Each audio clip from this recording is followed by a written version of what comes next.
And joining me now to talk more about this is trial attorney and legal analyst Misty Marris, one of my favorites. So glad that you're here today because we've been talking on and off camera about this. And I have so many questions for you. These developments come after the Manhattan jury was deadlocked twice. So talk us through the implications of this. You know, first of all, was this case overcharged, and what happens if the jury can't come up with the decision?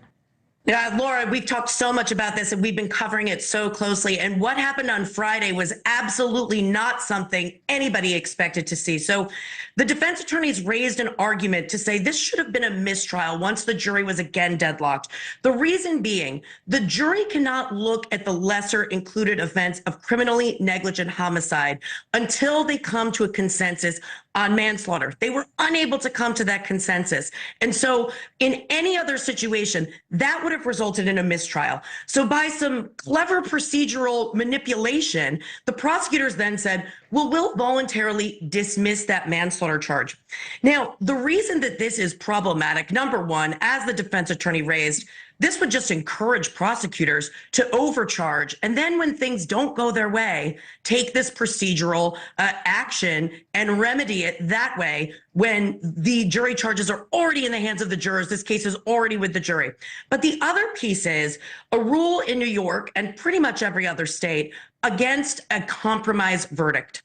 A compromise verdict is when the jurors are encouraged to make a determination on a lesser included offense that would normally have been against what they believe should be the outcome, meaning it's a lesser charge so the jury can just compromise and come to a consensus on that. Defense flagged this issue because now, where the jury would not have been able to contemplate criminally negligent homicide, that is going to be the only charge before them as this case moves into further deliberations on Monday. So unprecedented situation. If Daniel Penny is found guilty, teed up perfectly for an appellate decision on a case of first impression. You know, I wonder what the jurors are thinking. Maybe they'll do interviews later, but you've got to wonder if they're saying, well, why did we just put ourselves through that? And now we're going to be dealing with this other second charge anyway. So in your opinion, why do you think the jury is struggling to reach a verdict? If they can't come to a conclusion, that means that there's a split in the deliberations room on a vote, right?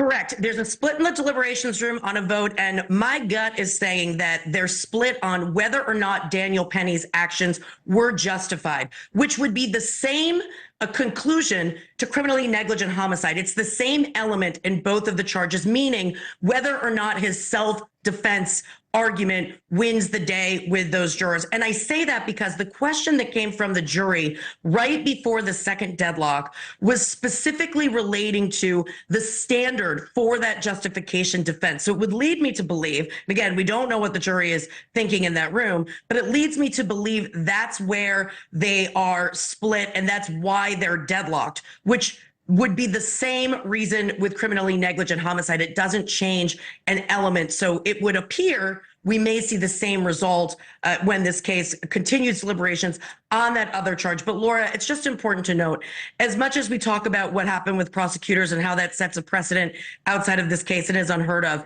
The manslaughter charge is now off the table forever, dismissed with prejudice. So say there's another hung jury on criminally negligent homicide and the district attorney decides to retry this case, they cannot go for manslaughter again. So that to a certain degree is a win for the defense. Yeah, that's a really important point. And lastly, I just want to ask you, and as they go into deliberations on Monday morning, 9:45, and you talked about this could happen again, would we see another dynamite charge? Can you just explain that really quickly before I let you go?